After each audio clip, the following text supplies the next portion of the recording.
Hai, selamat datang di channel Hits Video, channel yang membahas alur cerita film seru dan terbaik.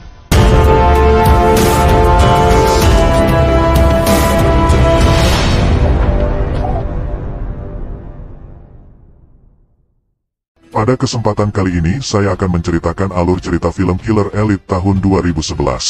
Menceritakan seorang pembunuh bayaran profesional yang telah pensiun. Namun akhirnya ia kembali untuk beraksi demi menyelamatkan sahabatnya yang disandra oleh Raja Oman. Bagaimana keseruannya? Langsung saja ke alur ceritanya. Scene berlatar di tahun 1980, di mana kita diperlihatkan dengan dua orang pembunuh bayaran yang bernama Danny dan Hunter. Di saat itu mereka mendapatkan job pembunuhan seorang mafia. Di tempat lain dua rekan mereka sudah beraksi dengan meledakkan sebuah mobil.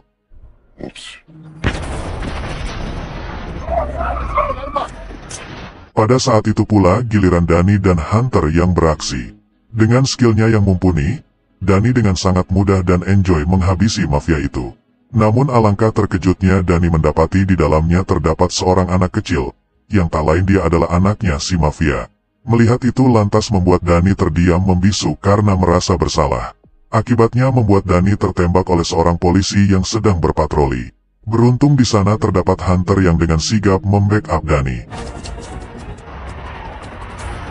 Di dalam mobil Danny masih saja merasa bersalah, dan ia pun memutuskan untuk pensiun menjadi pembunuh bayaran.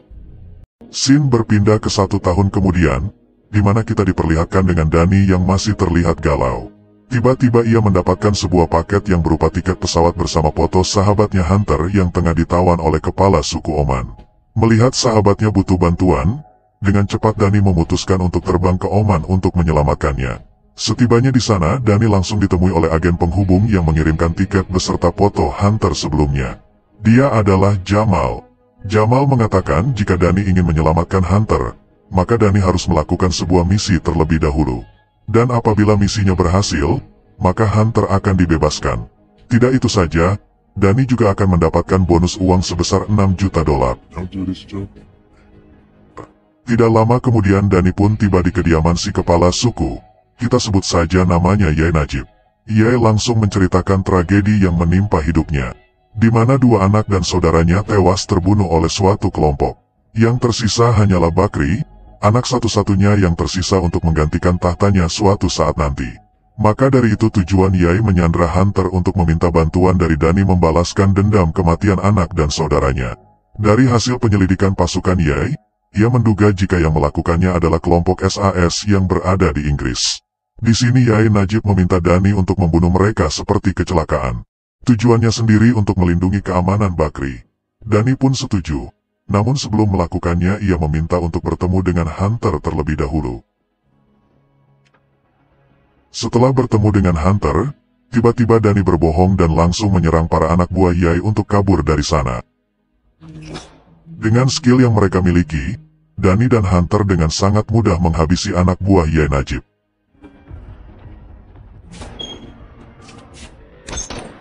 Namun di sini pelarian mereka harus terhenti akibat posisinya telah terkepung oleh Bakri.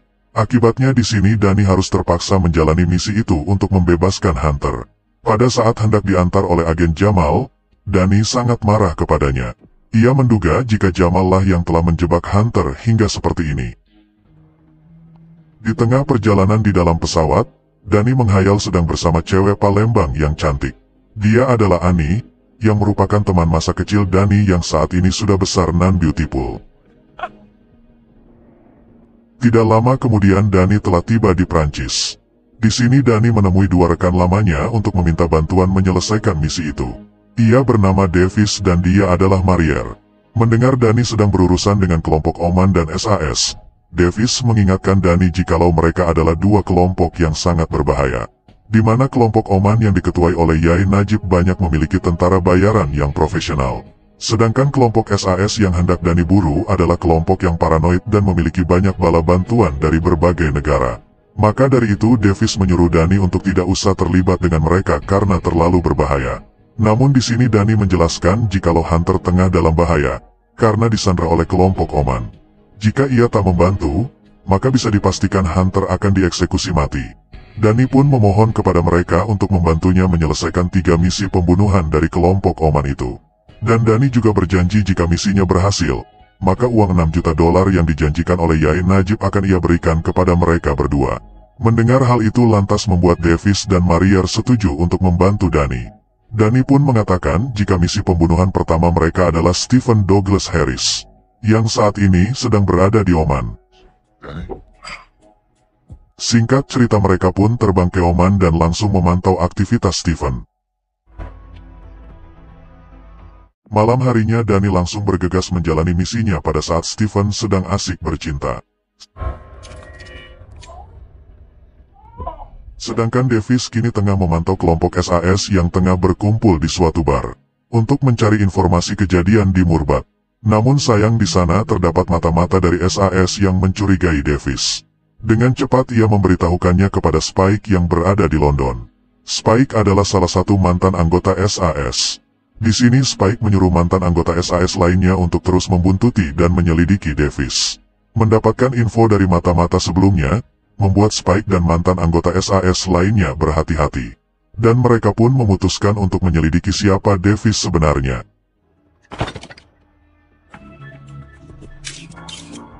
Setelah itu Davis terbang kembali ke Oman untuk mengadakan pertemuan dengan Dani dan Marier. Singkatnya di sini mereka telah bertemu di suatu gurun tandus. Dari kejauhan ternyata sudah ada mata-mata dari SAS yang tengah membuntuti Davis sedari awal. Dani yang menyadari jika mereka telah diintai oleh seseorang, langsung memutuskan untuk memburu orang tersebut kemanapun. Si mata-mata yang ketakutan, langsung ngacir masuk ke dalam gua. Di dalam sana ia langsung memecahkan sarang lebah, sehingga membuat Dani dan kawan-kawan kehilangan jejaknya.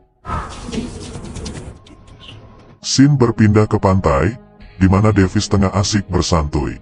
Davis yang merupakan pembunuh bayaran profesional, lantas menyadari jika dirinya tengah dimata-matai oleh seseorang. Dengan cepat ia mengempiskan ban mobil orang tersebut. Sedangkan Dani dan Marier kini telah tiba di kediaman Stephen, target pertama mereka. Melihat situasi mendukung, Dani bersama Marier langsung menyandra dan menginterogasi Stephen. Akhirnya Stephen mengakui jika telah membunuh anaknya Yai Najib.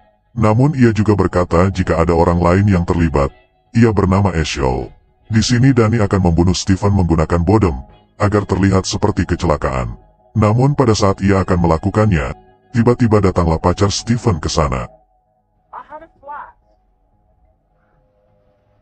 Dan pada akhirnya, Marierlah yang mengeksekusinya dengan cepat. Setelah selesai melakukan pembunuhan pertama, Dani langsung terbang ke London. Di tengah perjalanan lagi-lagi Dani terkenang masa indahnya dengan Ani. Bisa dipastikan jika saat ini Dani ingin sekali menikahi Ani.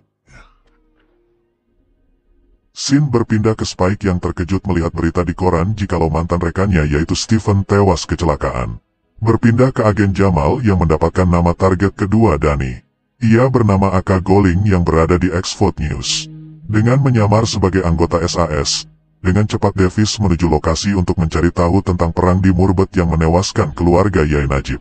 Setelah mendapatkan informasinya, dengan cepat Davis membunuh orang tersebut. Setelah itu Davis bertemu dengan Dani. Davis yang sudah mendapatkan informasi dari orang sebelumnya, langsung memberikan data dan foto Warwick Creek. Davis mengatakan jika beliau adalah mantan penembak jitu di SAS yang juga terlibat dalam pembunuhan keluarga Yai Najib. Spike yang curiga jika Stephen dibunuh oleh pembunuh bayaran langsung mengadakan rapat dadakan untuk membahas soal ini. Spike berkata jika ia akan mengirimkan mata-mata untuk menyelidiki semua ini. Setelah itu Spike menemui mata-matanya, ia memberikan data 4 orang yang selamat di perang Murbat yang saat ini tinggal di Inggris. Dan salah satunya adalah Creek yang menjadi target Dani berikutnya. Setelah itu Dani menyamar sebagai dokter untuk mendapatkan insulin, untuk meracuni Creek agar terlihat seperti kecelakaan. Dani yang baru keluar dari rumah sakit, ternyata sudah diintai oleh Spike dari mobilnya. Spike yang melihat foto dari mata-mata yang ia kirim di gurun sebelumnya, akhirnya menyadari 100% jika Dani adalah salah satu pembunuh bayaran yang memburu rekannya. Namun di sini Dani menyadari jika ia telah diintai oleh Spike dari kejauhan. Dengan cepat Dani kabur untuk menghindari Spike. Setelah itu Dani memasuki salah satu puskesmas di sana untuk mengelabuhi Spike. Spike yang terus mengejarnya, Akhirnya Dani emosi dan langsung menghantam Spike hingga terjadilah pergelutan. Bisa dilihat di sini jika kemampuan bertarung Dani dan Spike sangat berimbang, di mana mereka saling jual beli pukulan. Dengan kemampuannya, akhirnya Dani berhasil mengalahkan Spike dengan cara membogem biji kesayangannya. Malam harinya misi pun dimulai, di mana Davis bersama Dani pergi dengan menggunakan sebuah mobil. Di sana Dani menyelinap masuk dengan cara menyamar menjadi salah satu anggota SAS. Sedangkan Davis tetap stay di dalam mobil sembari ngopi plus udut. Beruntung di sini Dani tidak dicurigai. Dengan cepat ia menuangkan racun ke dalam minumannya Krieg. Dan pada akhirnya Krieg pun dinyatakan tewas akibat kelelahan dalam latihan.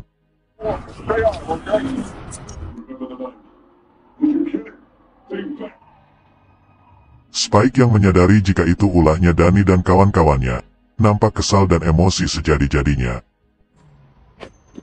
Kembali lagi ke Dani dan kawan-kawan yang ditemui oleh agen Jamal kembali. Jamal memberikan nama target terakhir mereka yang bernama Mayor Simon. Pagi harinya Dani bersama Davis pun mulai melakukan misi terakhir mereka. Dani yang melihat Spike keluar dari rumah Simon, akhirnya memutuskan untuk membuntuti Spike dari kejauhan.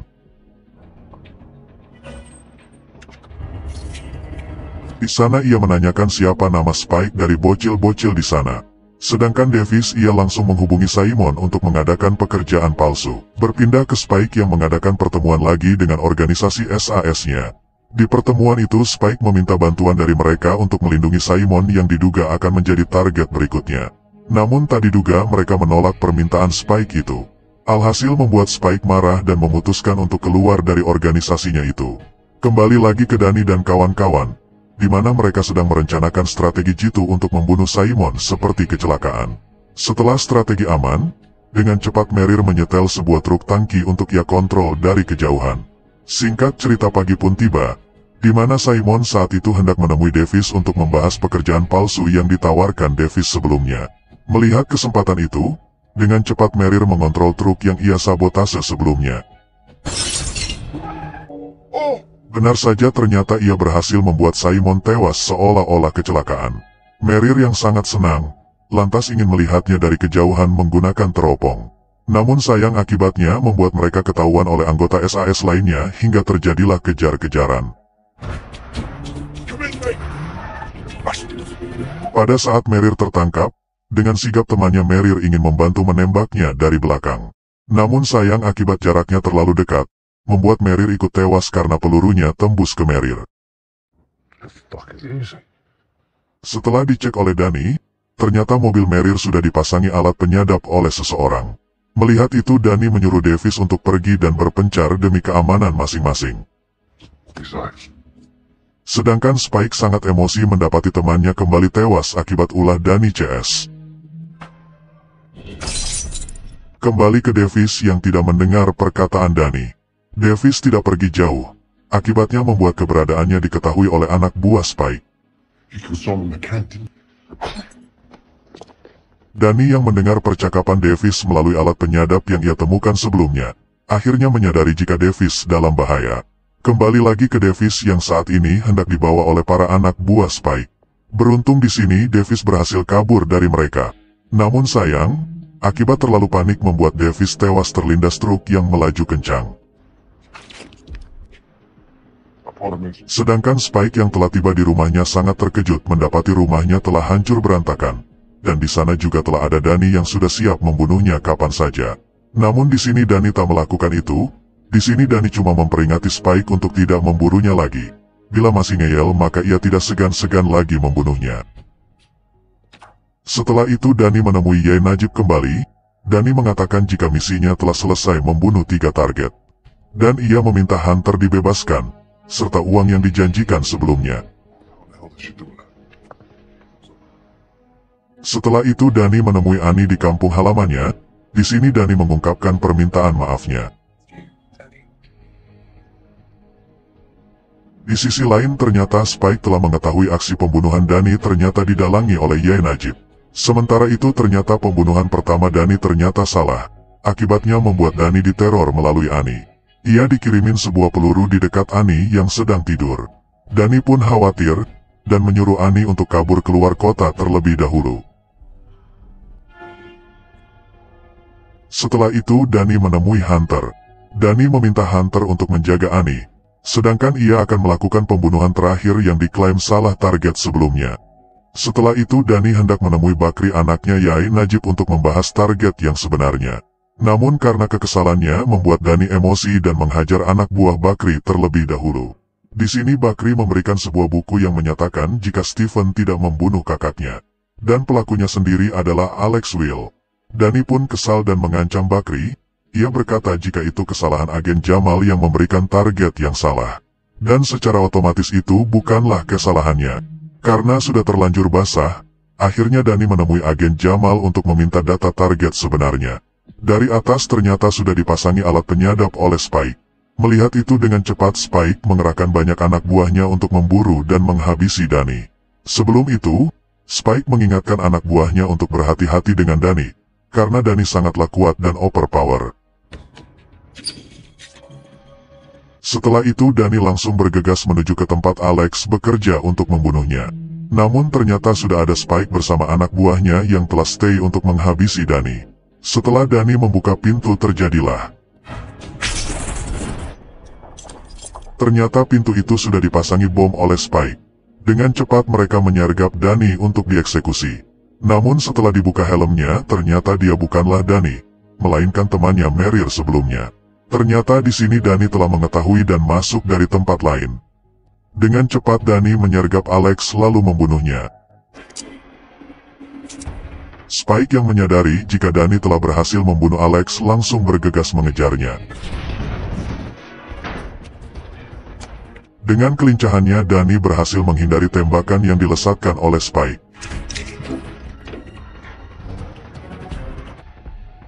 Namun tak lama kemudian akhirnya Dani terpojok dan tertangkap oleh Spike. Dani pun kembali untuk mengecek mayatnya Alex. Namun ia dibuat terkejut mendapati jika Alex tidak benar-benar dibunuh oleh Dani. Dani hanya menembak Alex menggunakan peluru karet, sehingga membuat Alex hanya pingsan saja. Spike pun menemui dan menginterogasi Dani. Spike menanyakan mengapa Dani tak membunuh Alex. Dani pun menceritakan semuanya jika yang ia lakukan semata-mata disuruh oleh kepala suku Oman, yaitu Yai Najib. Namun sesaat Spike ingin keluar sebentar, ia langsung ditodong oleh agen SAS yang masih aktif. Entah apa tujuannya, ia langsung menyandra Spike bersama Dani. Di sini ia hendak mengeksekusi Spike bersama Dani di sana. Namun tidak semudah itu Ferguson. Dani langsung memberontak menyerang agen itu beserta Spike. Di sini Spike berhasil membunuh agen tersebut, namun Dani berhasil kabur setelah melompat ke bawah. Di sisi lain kita diperlihatkan dengan Hunter terus mengawal Ani kemanapun. Namun dari kejauhan terdapat agen Jamal yang hendak berbuat jahat. Ia menyewa pembunuh bayaran yang masih magang untuk menculik Ani, dengan tujuan untuk ditukar dengan hadiah $6 juta yang akan didapatkan oleh Dani dari Raja Oman nantinya. Namun karena ada Hunter yang terus mengikuti Ani, alhasil agen Jamal menyuruh pembunuh bayarannya itu untuk membunuh Hunter. Sedangkan ia akan mengejar dan menculik Ani sendirian. Ibarat singa melawan anjing. Tentu saja ia bukanlah tandingan Hunter yang sudah sangat profesional dalam membunuh. Akibatnya membuat ia harus mati konyol di tangan Hunter. Tidak itu saja, Hunter juga sangat geram dan langsung menembak agen Jamal. Di sini Hunter masih berbaik hati untuk membiarkan agen Jamal tetap hidup. Namun ia mengancam apabila agen Jamal melakukan itu lagi, maka ia tak akan segan-segan mengirim sang agen ke akhirat. Merasa semua masalah ini berawal darinya, akhirnya Hunter memutuskan untuk mengakhiri semua ini dengan Dani bersama-sama. Di sisi lain ternyata Spike telah di Oman untuk menemui Yai Najib. Entah apa tujuannya. Merasa jika Yai Najib lah dalang dari semua ini, akhirnya dengan keji Spike membunuh orang tua tersebut. Setelah itu Spike langsung mengambil uang bayaran yang disiapkan untuk Dani dan langsung bergegas kabur. Para anak buah Yai Najib yang menyadari jika bosnya tewas di tangan Spike langsung bergegas memburu Spike. Begitupun dengan Hunter dan Dani yang juga ikut mengejar Spike sembari menghabisi anak buah Yai Najib. Hingga tersisalah Spike seorang. Di sini Hunter dengan sengaja tidak menembak Spike, dan hanya menembak ban mobilnya saja.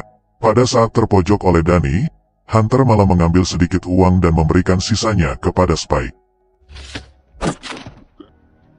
Sebelum benar-benar pergi, Danny dan Hunter menawari Spike untuk bergabung dengan mereka. Setibanya di kampung halaman, Danny langsung menemui Annie kembali, dan mengajaknya untuk menikah. Dan film pun selesai. Subscribe bila bermanfaat, like bila kamu suka, share agar menjadi amal jariah. Jangan lupa nonton film-film seru dan menarik lainnya. Terima kasih telah menonton dan sampai jumpa lagi.